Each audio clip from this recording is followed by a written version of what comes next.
Okay, so I hope everyone enjoyed their tea and welcome back to our second talk of the afternoon. Very pleased to introduce another Ben, but this one is Ben Lowe. He's going to tell us about finiteness of totally geodesic hypersurfaces. Great, yeah, thanks for the introduction and the chance to speak. It's really good to be here. Yeah, I'm grateful to the organizers and the staff here for making this possible. Okay, so I'm going to start off by just stating the main theorem. This is, and I'll explain what the terms in it mean momentarily. And so this is joint work with Simeon Philippe and David Fisher. We finished the paper a little over a year ago. So what the statement is we're going to assume that M is a closed, so when I say closed in this talk, I mean compact and no boundary.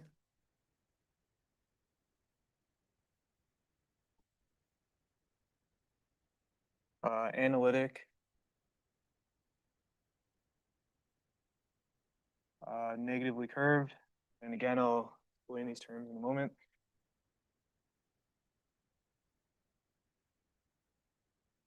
Ramanujan manifold.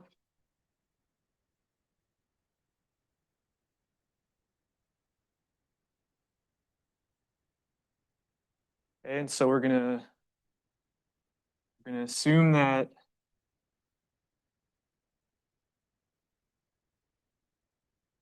M contains infinitely many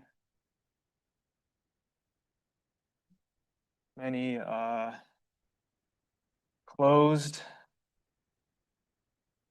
immersed, closed, I mean compact, immersed, totally geodesic,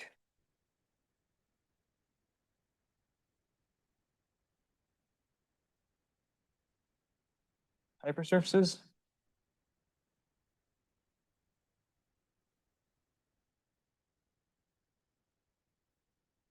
Then the conclusion is that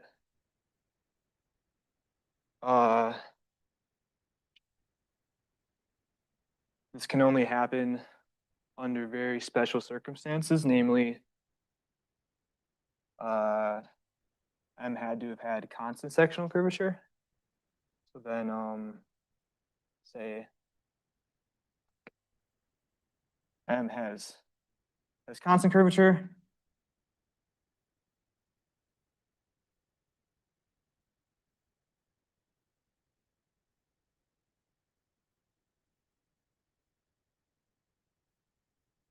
And therefore, M is what's called an arithmetic hyperbolic manifold. Up to scaling. So I'm just saying that we're constant sectional curvature, so we're some multiple of the hyperbolic metric, right? So first comment is that the therefore part is this is coming from work by Bader, Fisher, Miller, Stover, same Fisher as that Fisher. And then also Margulis Mohammadi independently and in dimension 3. Dimension 3. Right, so once we know that M has constant sectional curvature, we can, like the work by these people implies that M had to belong to a very special subclass of hyperbolic manifolds called arithmetic hyperbolic manifolds that I'll talk about more in a little while. Okay, so I'll start explaining what some of these terms are. So I want to first write down definition of totally geodesic.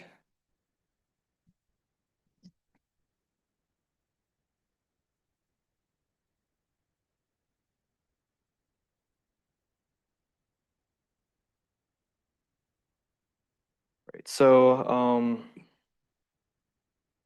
say that S, don't want to write too high. S is what's called a totally geodesic.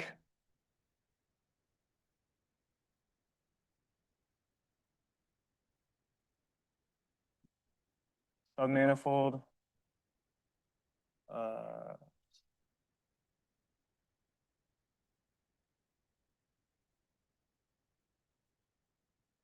M if geodesics on S in its induced metric that it inherits from the ambient Riemannian manifold M.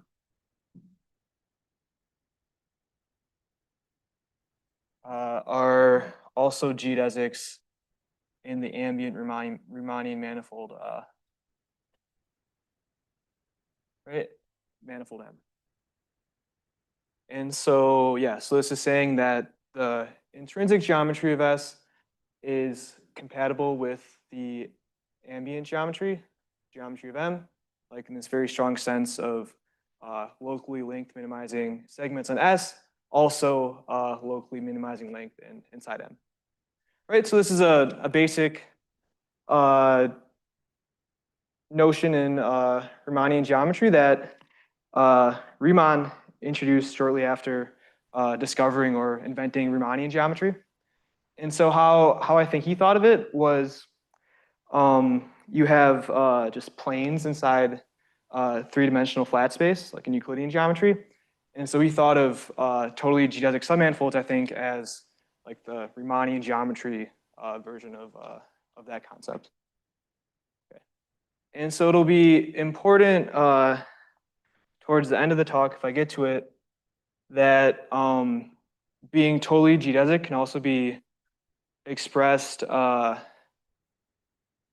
terms of the second fundamental form of the surface. So namely, it's the same as the second fundamental form of S.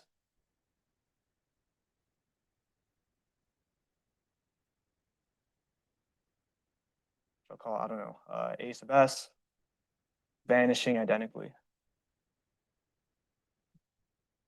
Okay, so the second fundamental form is like a second derivative of the surface, and so if if this symmetric bilinear form is vanishing at every point, then it's telling us that actually like this statement is true, that like we have the same geodesics as the ambient Riemannian manifold. Okay, so that explains the word totally geodesic in here. So there's a couple other words to explain. Right, so analytic.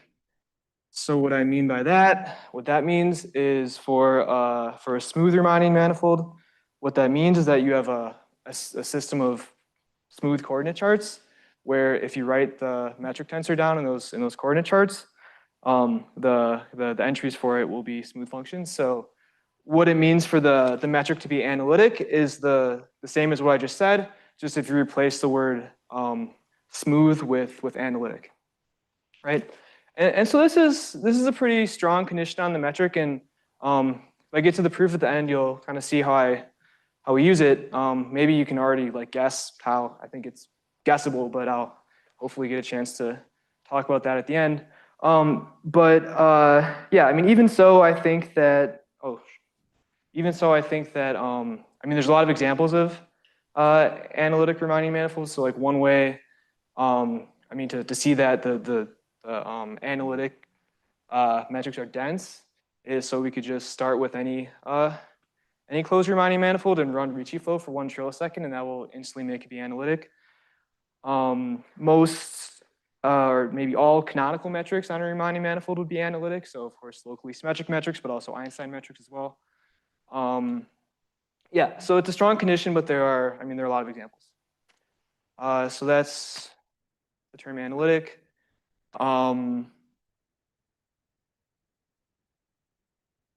Yeah. So that's a good question. So for some of these conditions, we have examples showing that they can't be dropped. For analytic, I would expect that that isn't necessary. So that's kind of the main condition here. That yeah, I mean this one probably isn't necessary. We actually proved this like in finite volume. So like finite volume with some bounded geometry conditions, but infinite volume, there are counterexamples. And if we don't have negative curvature, there are counterexamples.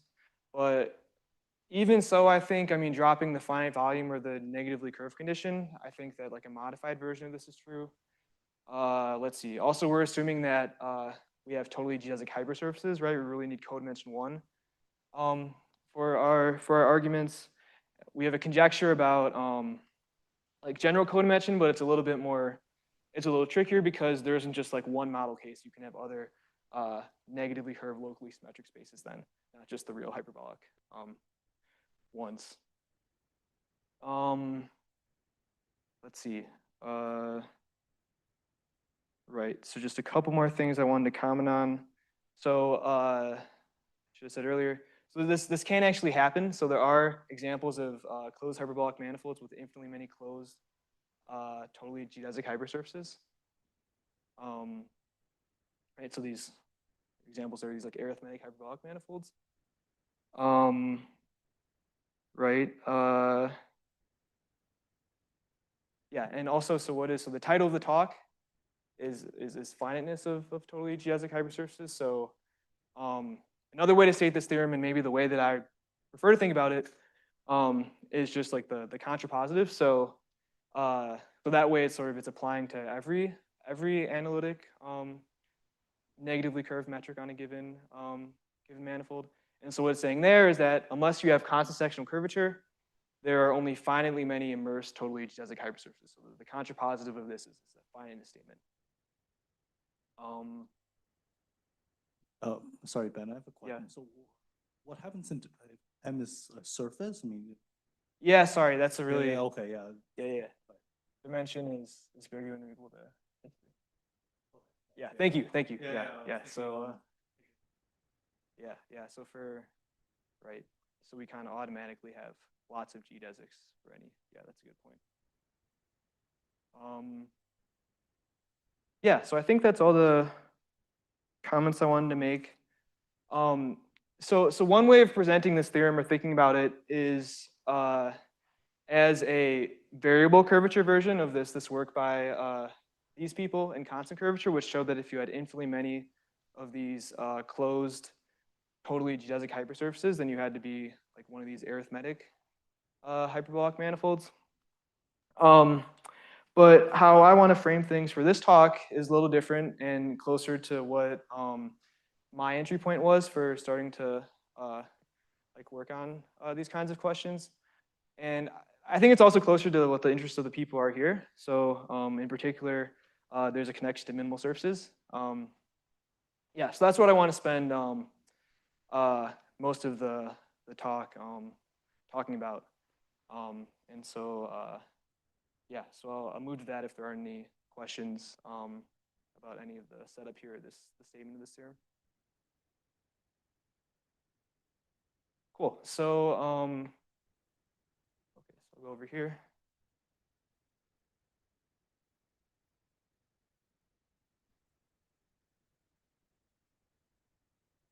Great. So I want to start off in the locally symmetric setting. So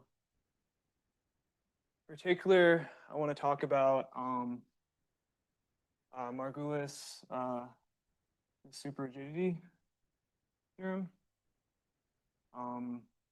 And I guess it's kind of like differential geometry formulation. Okay, so let me say the setup.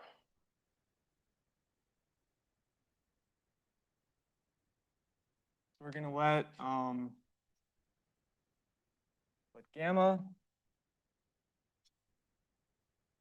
in G be a lattice.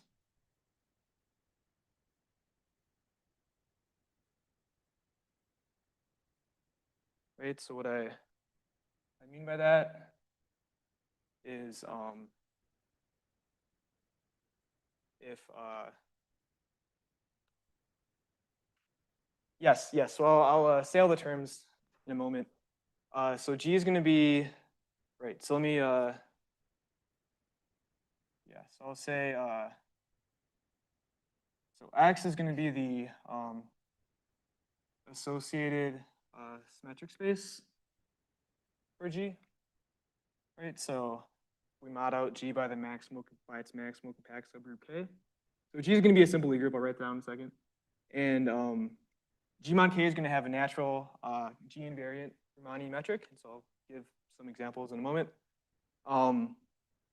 And so what I mean by gamma being a lattice is gamma is going to be discrete, so that it makes sense to quotient out X by gamma acting on the left. And then what we're going to require is that the volume of X mod gamma is less than infinity. It's finite. Right, and so yeah, so G is going to be just going to be a simple Lie group.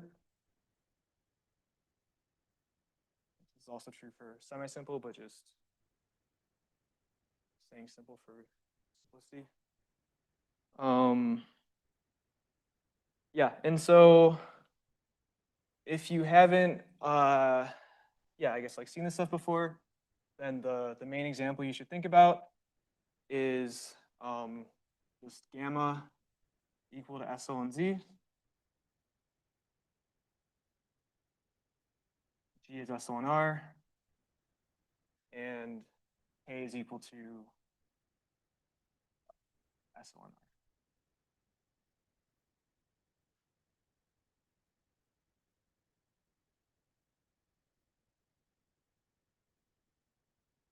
Okay, so what like Margulis Supergiddy is saying, so stated in kind of an informal way, is that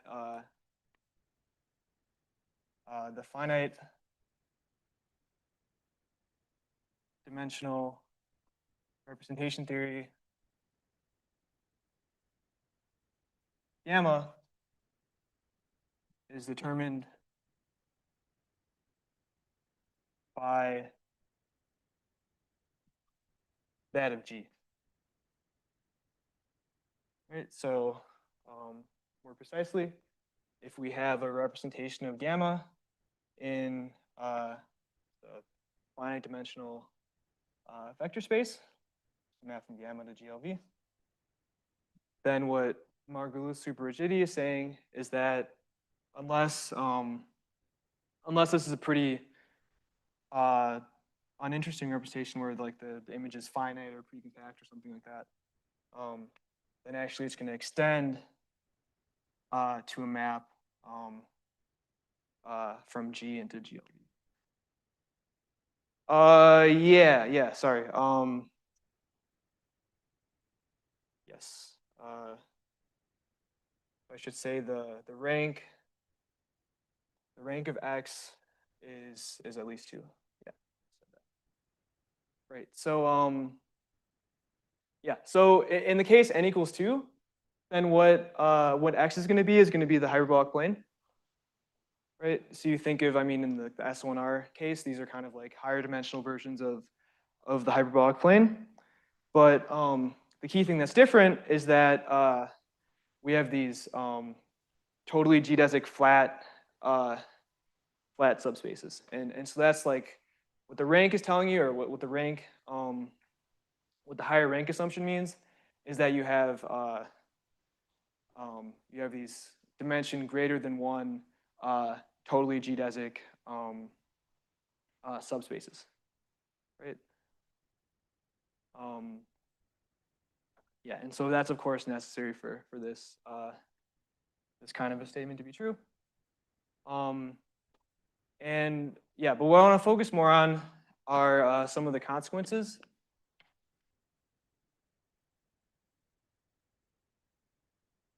of this. And yeah, so first kind of like the important differential geometry consequence kind of in the setting of this talk is, right, so suppose F is a map, semi-continuous map from, say, X mod gamma into X prime mod gamma prime, right? So this is just some other locally symmetric space. Doesn't actually have to be high rank, but X mod gamma is high rank as it is over here. And I'm also going to assume that it's pi1 injective. This turns out not to be a very big assumption by another theorem that Margulis proved. But yeah, I'm going to assume that. So the map induced on fundamental groups is injective.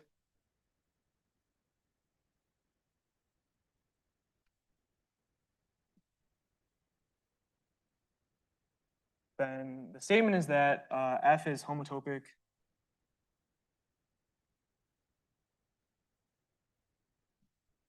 to a map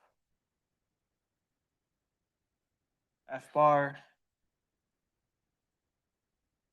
such that we call this domain manifold M, such that F bar of M is totally geodesic.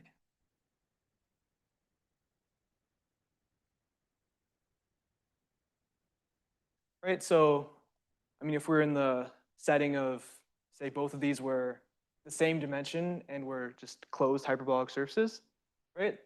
Then if I took these both to be, I mean, if I took them to be different hyperbolic surfaces, then, I mean, this couldn't be true, right? It wouldn't be, I mean, the dimensions here are the same as saying that they're isometric, right? That's already like an important, I mean, interesting special case of this. And similarly for real hyperbolic manifolds of higher dimension, you can I mean, construct examples where this wouldn't be true. I mean, it turns out that if you have this this higher rank condition, then the possible maps up to homotopy are very constrained. Okay, so that's the first consequence. The second consequence that I want to state is that every gamma and G that's above is arithmetic. So I'm going to give an informal definition of arithmetic that isn't quite accurate, but it's pretty accurate. So what that you think of this as meaning is that there exists a continuous homomorphism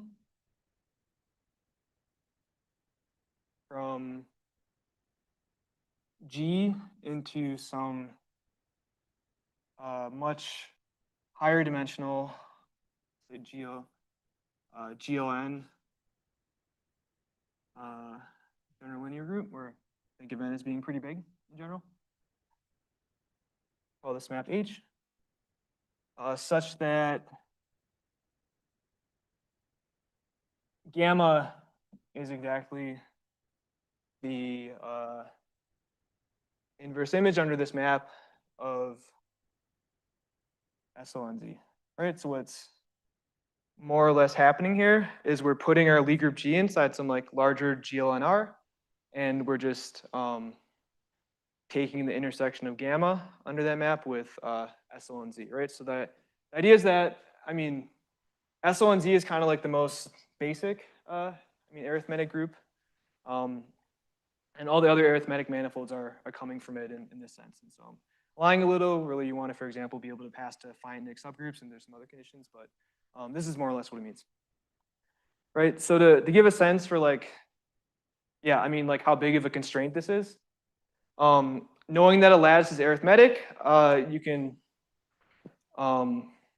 basically like write a computer program that would list out all of the arithmetic manifolds. I mean, it would be kind of complicated, but you could do it. Whereas in the setting of, say, lattices in 4-dimensional real hyperbolic space, that wouldn't be realistic, I don't think. Yeah, so this is a pretty strong constraint, being arithmetic. Yeah, and as an aside, this work that I mentioned at the beginning by BFMS and MM is sort of like, can be viewed as resolving the problem of finding like a version of like superrigidity or this arithmeticity statement, but for in the real hyperbolic case. Okay. Right. So this first consequence is pretty strong. So it's, I mean, a basic question is to classify maps between two manifolds up to homotopy, right? And I mean, this is basically doing that. I have this pi1 injective assumption, but that turns out not to really be such a big assumption, right? And so you think of, I mean, locally symmetric manifolds as kind of like isolated jewels or crystals in the space of all Riemannian manifolds. And if you're lucky, the statements that are true in the locally symmetric setting also can be true, like, or can be like a guide, like what is true in the more general setting of Riemannian manifolds. And that turns out to be the case here. And so I want to start to, yeah, talk about, I guess, like some differential geometry analogs of, yeah, some of the statements here. And so I'll move to that now if there aren't any questions. Yeah. Yeah. Capital, this one? Yeah, or how would you get it? You think of this, there's sort of like a trick in Galois theory where you can sort of like, I don't know, if you have a field extension over Q, you can sort of like view everything as like a Q vector space. And so you're doing like linear algebra over Q, but you have to like make the dimension like as big as the field extension. So like here it's like the ring of integers of the rational numbers, but if you have like Q adjoining the square root of 2 or like some like, I don't know, other number field, that's like a fine extension of Q, then like whatever the degree of the number field is, that's like kind of like what n would be. Yeah, I can talk more at the, that's a good question. Okay. Well, I have another quick question. So what do you mean gamma as above? So the only conditions I see is that.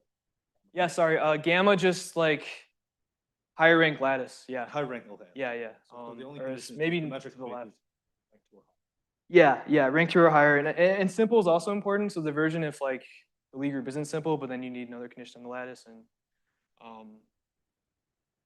yeah, so I want to, so simple is kind of meaning here just the symmetric space isn't splitting as a product. I want to focus on that case.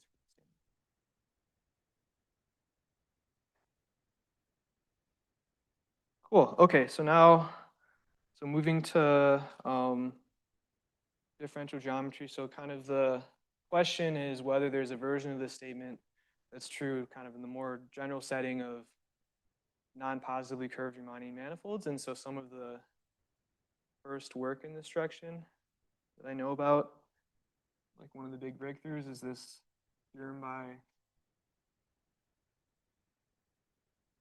Lowe to Ouyang. And it's called geometric superrigidity. People refer to it.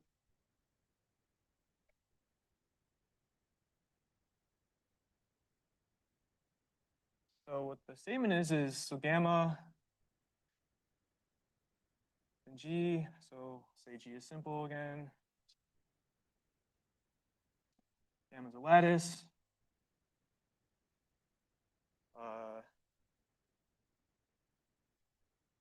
M is equal to X mod gamma. It's going to assume that M is compact.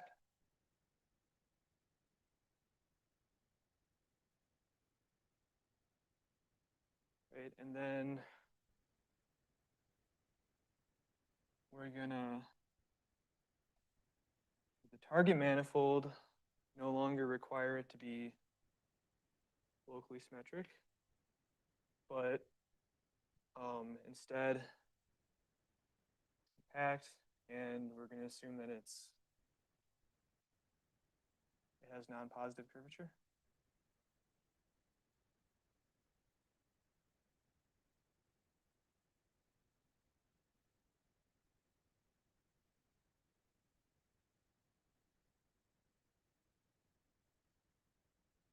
So then the conclusion is that if F is a map from M to N,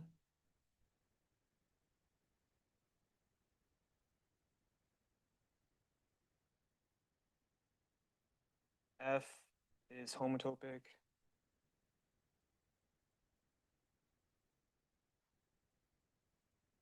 to some other map F bar such that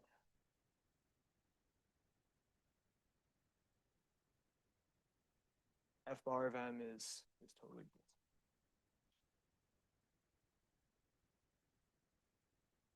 good. Right, so basically the same, I mean, more or less the same as this statement, but instead we allow the target to be just any non-positively curved Riemannian manifold, not just something that's locally symmetric.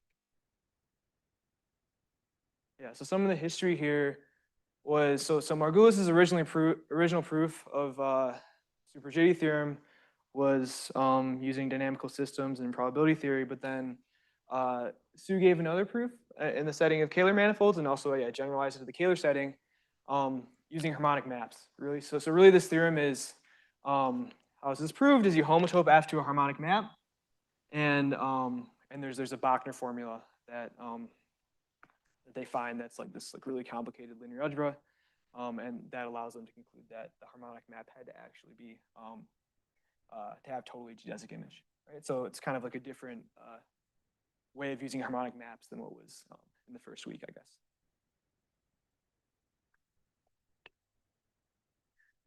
All right, so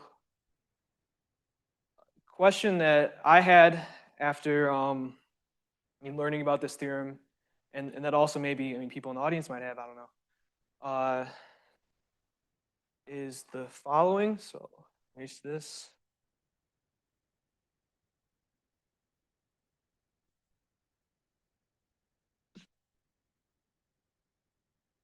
Sentence, what exactly do you mean? Is it complete, the last sentence? Yeah, just if, F is homotopic to a map F bar. yeah. So that the So there image exists an F bar. That's what you're saying, or? just the image of M under F bar is an immersed totally geodesic manifold. Got it. Yeah.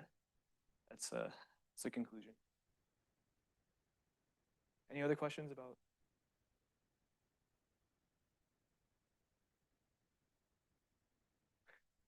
All right, so the question I had was, in the previous theorem, how often can it actually happen? So previous theorem.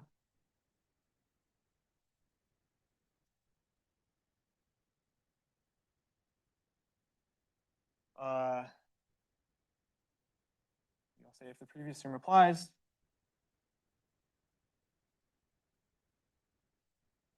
what can be said about the target? So in other words, how much of a generalization is this really of the first consequence of the Margulis super-rigidity theorem, right? Like, can this only really happen if the target is also locally symmetric, or on the other hand, are there a lot of examples where the target is not locally symmetric? Okay, and so there's, for simplicity, let's assume that the map we start off with, maybe I'll say like F bar, or what we get when we apply the theorem. So we're going to assume that M is going to be a totally geodesic hypersurface.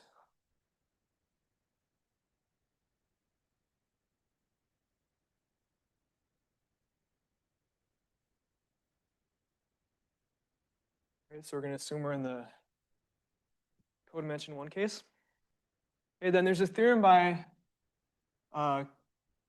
Carr and Nilo that I learned about, that's putting pretty strong conditions on what this map is. So what it's saying is that F bar has to actually be a finite cover of an embedding. Right, so a priori, I mean, this map F bar could be some kind of like terribly self-intersecting immersion. That's actually what happens in the case when you have infinitely many totally geodesic hypersurfaces here. They're very far from embedded, yeah? Just to clarify, in the geometric superrigidity theorem, the only thing you assume about F at the beginning is that it's an immersion? Maybe not, yeah, not even that, yeah, but yeah, not even that. Continuous map, and then we can just homotope it to something that's totally geodesic is what the, so yeah, maybe it's like some dimensions are getting crushed down or something, I don't know. Or it could be mapping everything to a point, for example.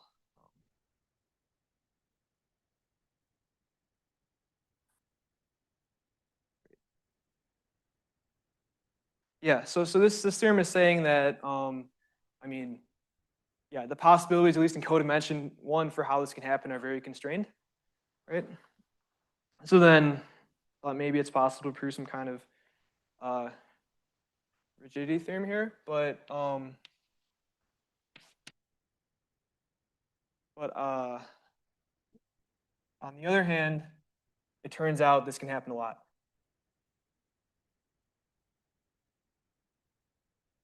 And so that's work by Lowe and Fan. So what I mean by that, why it can happen a lot, is not just something like, I don't know, m times a point, including in m times s1. Right, so you might hope after seeing this theorem that like the only way that kind of like the conclusion of geometric superrigidity can happen in the in the code mention 1 case of it is that like something stupid like just including m times just a point, like m times s1. Right, so that's a really easy way to build a totally geodesic hypersurface. Just take a product with s1 of any Riemannian manifold. But it turns out that there's a much larger infinite dimensional class of examples that are very far from splitting as products, but still have non-positive sectional curvature. So that's what this work by Lowe and Fan was doing. Okay, and so that to me, I mean, at least in the code mention 1 case is giving a pretty satisfactory answer to this question. I mean, in the higher code mention case, I have no idea. I think it's a really interesting problem. And I mean, compared to the negative curvature setting, I would say, I mean, in kind of non-positive curvature, I mean, higher code dimension is a lot more natural than hypersurfaces. Like if you think of, I mean, including like SL1R or SL-1R inside SL1R, right? Then this, I mean, if you kind of pass the corresponding symmetric spaces, locally symmetric spaces, this will give you like code dimension n, not code dimension 1. But yeah, in the negative curvature setting, there are a lot more examples with code dimension 1. So that's what I want to talk about now. Great, so I guess I'll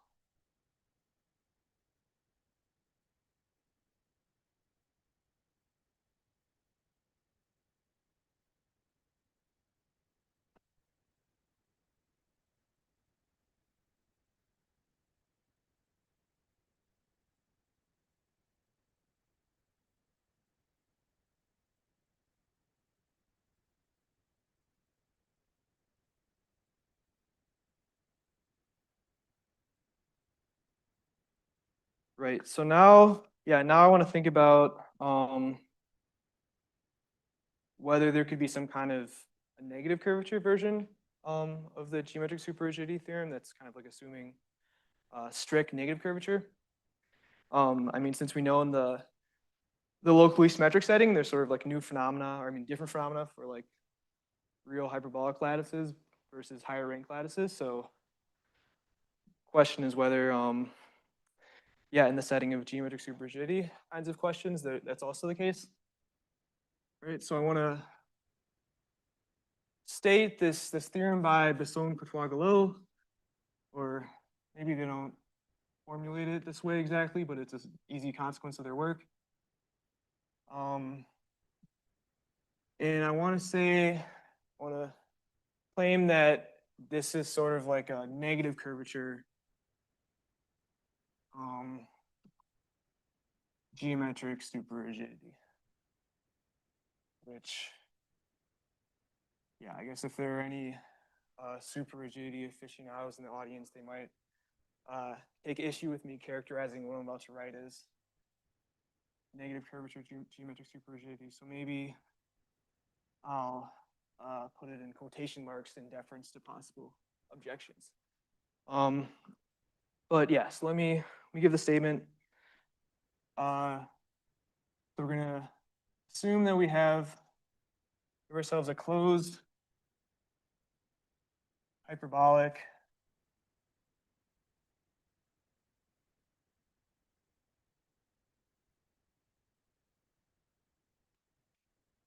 manifold. Right, so it just has a constant sectional curvature -1 metric. And F is going to be mapped from sigma. Well, say it's yeah, I'll say it's just a I1 injective map from sigma into some target manifold M, which, just to fix ideas, dimension of M is bigger than the dimension of sigma.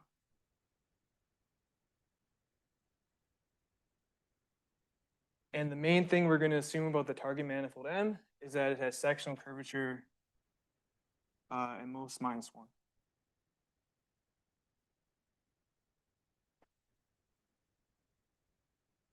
Right, so and the first thing you might wonder is whether the same statement would be true as what I wrote for the geometric superrigidity theorem over there. And it turns out that even in constant curvature, I mean, you can construct a lot of examples of maps like this that aren't homotopic to totally geodesic immersions. So if we want to conclude something like the geometric superrigidity theorem over there, we need to add an extra assumption. And so something that kind of like comes out naturally, at least like from the work that Besson-Courtois-Lowe did, is that dimension of sigma is k. What I want to say is that F is homotopic to some map F bar, such that the following is true.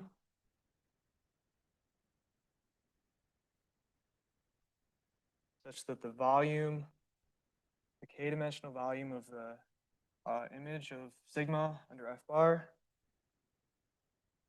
is at most the volume of sigma just in its hyperbolic metric.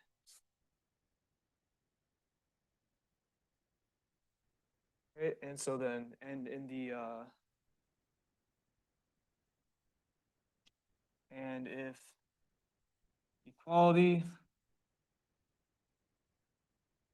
holds in this inequality,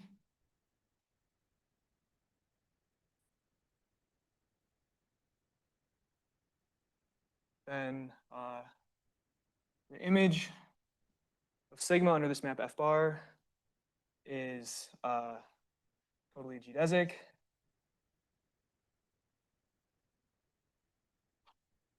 And hyperbolic, right? So the conclusion here in the equality case is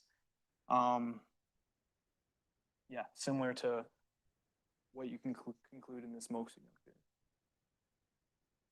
Totally geodesic and hyperbolic in its intrinsic metric. Right. So saying that right, so if we have this curvature upper bound, so if the curvature is at most the curvature of hyperbolic space, then we can homotope our map F, so that has its image has smaller volume than just the volume of sigma in its hyperbolic metric. And in the case of equality, in the case that we can't actually homotope it to be strictly smaller in volume, then we had to have been, we have to be homotopic to something that's totally geodesic. Right, so with this kind of like extra assumption that we're extremal in the sense of like equality and this inequality holding, then we get this kind of like super rigidity-esque conclusion. Okay, so yeah, as a remark, so I said I'd say a little bit about minimal surfaces. How I mean, first started thinking about these problems was like in 3 dimensions where you sort of don't need this like Poisson-Courtois-Lowe machinery.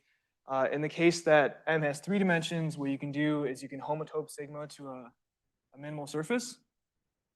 And from there, the inequality that I wrote follows from the fact that minimal surfaces are more negatively curved than the ambient space, and the Gauss-Bonnet formula, right? So that's an exercise you can do if you're bored. But yeah, so basically this theorem is proved not using harmonic maps like this theorem, but instead using these like Poisson-Courtois-Lowe natural maps, which are sort of like what they do is they're kind of good at like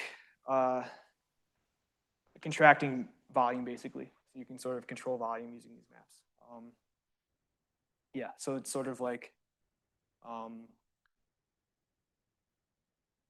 yeah, there's some analogies to harmonic maps, but they're kind of different.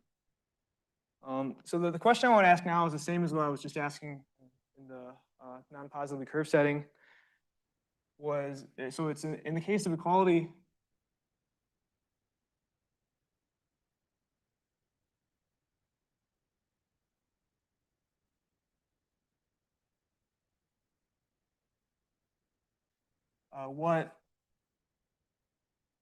What can be said about the target? What can be said about the target?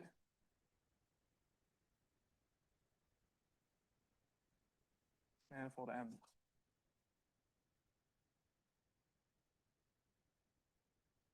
Equality in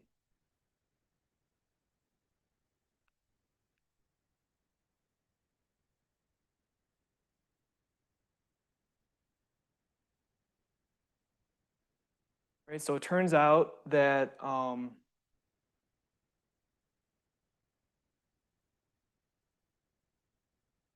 so rigidity in the strongest sense doesn't hold. And that M need not have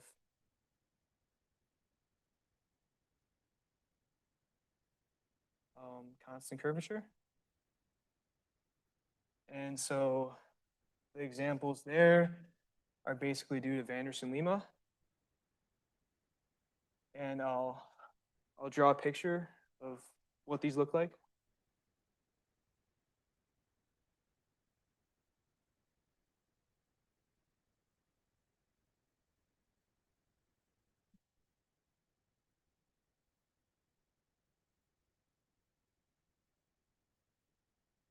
Yeah, so basically, yeah, in these examples, what M is going to look like is we're going to have sigma is going to be in the middle, sigma, and it's going to have this really big collar region around it. Right, it's going to have a huge tubular neighborhood, and then somehow like there's a bunch of stuff going on up here, and then maybe like I don't know, it's like wrapping around so that this isn't actually disconnecting, or maybe it's disconnecting. Matter. But yeah, but the point is that in these examples, sigma is pretty small relative to the ambient space, right? So you might still hope that you can get a rigidity statement on the target if sigma is a bit larger, and that turns out to be the case actually, and so that's the theorem that I want to state now.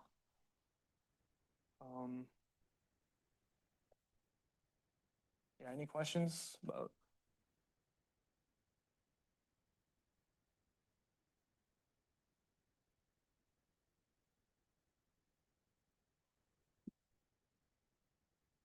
This is, yeah, kind of where I kind of like enter the story here. So theorem that I proved following. So suppose in addition to the assumptions of the previous theorem of the theorem due to BCG, following hold. Right, so M is compact and it's hyperbolizable. So in dimension 3, this isn't an assumption. This isn't really a big assumption by geometrization, but in higher dimensions, there are lots of examples of compact negatively curved manifolds that don't have hyperbolic metrics. The second thing I want to assume, so we're going to assume that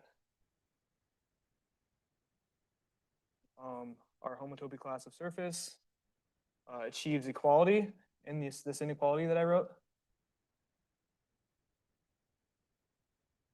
It's orange, I think. And then the final thing I'm going to want to assume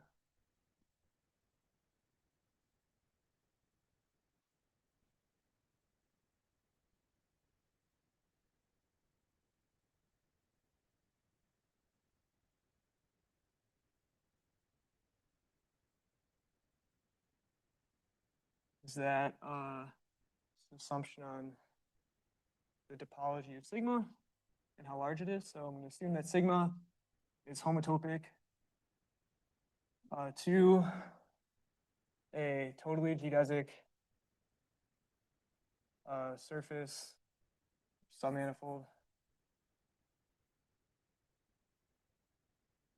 hypersurface. Sorry, everything's in codimension 1.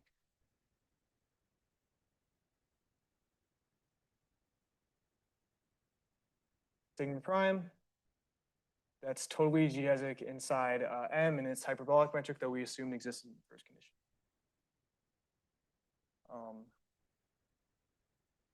And then we're going to assume that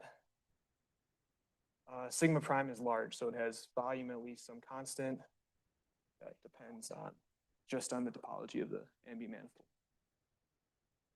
Right, so then if these conditions are met, then what we can conclude is that actually the sectional curvature of M had to be constant equal to -1. Right, so in other words, the only way we can have equality in the inequality that I wrote over there was kind of in the most boring possible case when M was hyperbolic all along. Right, so this is an example of a rigidity statement, kind of like for an inequality relating curvature bounds and volume that is depending on how the minimal surface is distributed in the ambient space, right? So if it's not seeing that much of the ambient space, then you don't have rigidity. But then if it's really big, then under these assumptions on the topology of M and sigma, then you do have rigidity. Okay. Right. So I just maybe in the time remaining, I just want to state one of the key ingredients for proof of this theorem.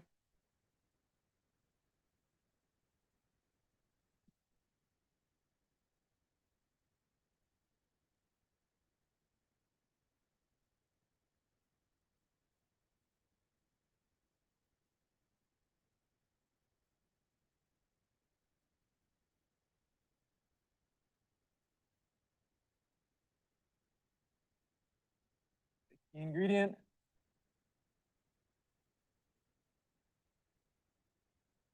so it's this theorem by Moses and Shah.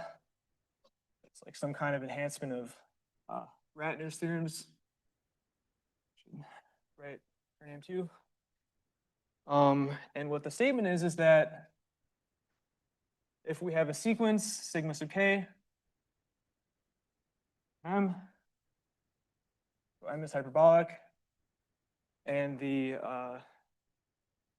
k is varying over the natural numbers, and the sigma sub k are distinct. Yeah, sorry, I'll just finish the statement, then be done.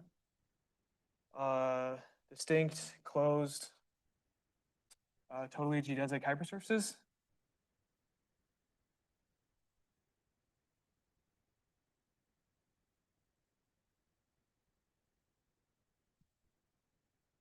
Then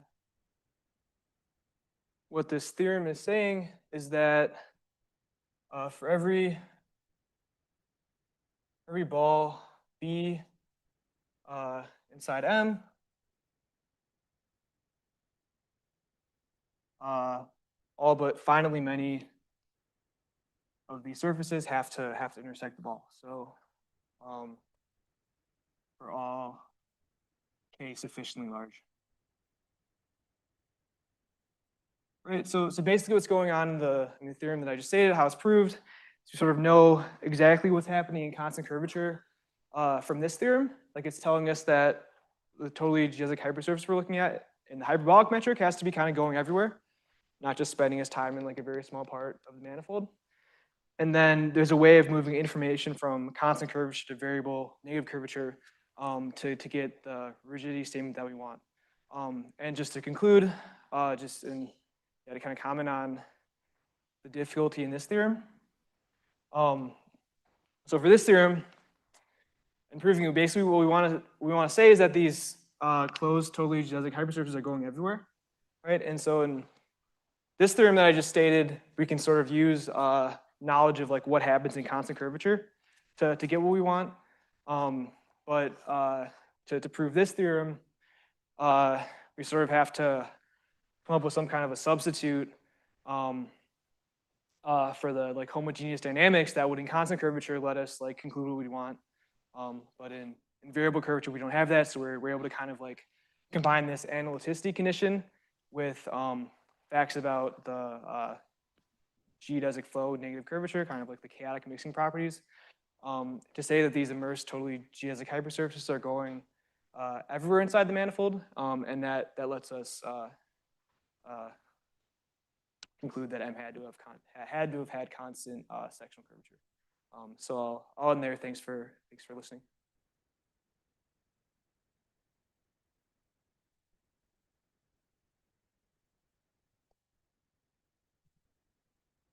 Thank you very much, Ben. That very nice talk. So are there some further questions? Oh, there's one right at the back. Is there a microphone anywhere near you? Yeah, there is. Great. Get the infinitely many condition like Yeah. Thanks for that question. I was gonna comment on that if I had more time. So of course, yes. Like in this theorem, there's only one hypersurface, right? And so we get rigidity just kind of with this condition on one hypersurface.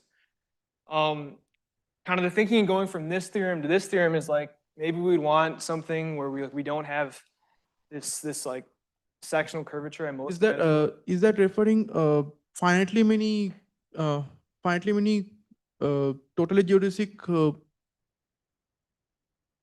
Oh yeah, sorry, over here. Yeah, so we have the sequence of immersed totally geodesic hypersurfaces. And so what the conclusion here is that only finitely many of them can avoid any given ball inside the manifold. So they sort of have to be going everywhere. It's like a density or uniform distribution statement. So that infinitely many must be countable, right? Yeah. Yeah, that's the case in constant curvature certainly, and in negative curvature should be true too. I mean, you can always like take the product with S1 and then you'll have a parameter family, but in negative curvature that should be true. Yeah. That's a good question.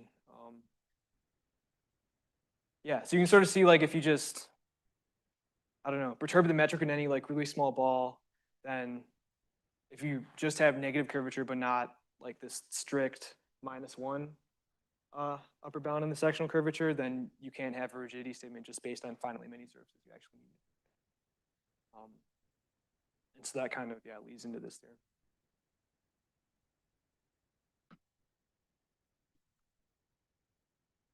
More questions?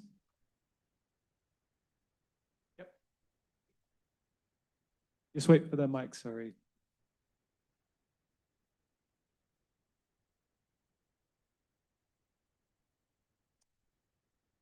Yeah, so this constant here, yeah, it's a good question. It's a good question. I'm sure you could get some constant based on there by now, I think lots of like quantitative improvements of Ratner's theorem, so I think you could get some constant. In general, I think that it should just depend on the volume of the ambient space, I would guess. I think I have like a conjecture, right? Some comment in the paper to that effect that, yeah, if the surface is like has volume bigger than some uniform, like universal constant times the volume of M, I think that should work. But yeah, that's a good question.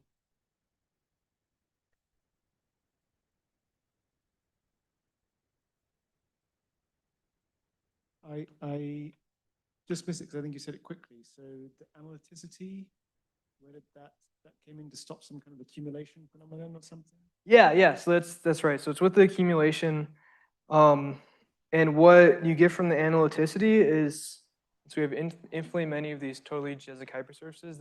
And we're inside something that's compact. They have to accumulate somewhere, and so where they accumulate, turns out we get like a dimension jump. So this is like a very basic case of this would be the fact that if we have just an analytic function on the real line, and if the zeros accumulate anywhere, then you have to be constant, right? So that's kind of how we get like a dimension jump here, and that like lets us get everything going.